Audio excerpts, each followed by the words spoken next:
খুব হ্যাপি যে অনেক সস্তায় একটা খুব ভালো ল্যাপটপ নতুনের মতো পেয়ে গেছে। বাড়িতে এসে নিউ টাউনের ফ্ল্যাটে কাজ-টাজ করেছে এবং সেদিন রাতে ফ্রেন্ডসদেরকে ডেকেছে। একটু পার্টি করব, স্যাটারডে নাইট ছিল, বুজ হবে।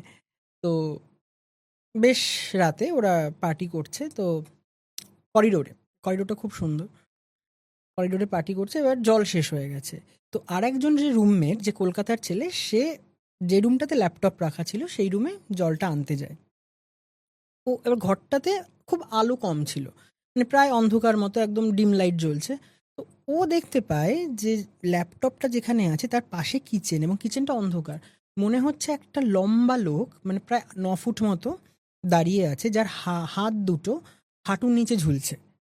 মানে কালো, ব্ল্যাক, এবং তার সাথে আরো কিছু ছোট, ছোট জিনিস ওর আশেপাশে রয়েছে, এবং ওদের আইগুলো জ্বলছে। এবার ও ড্রাঙ্ক ছিল।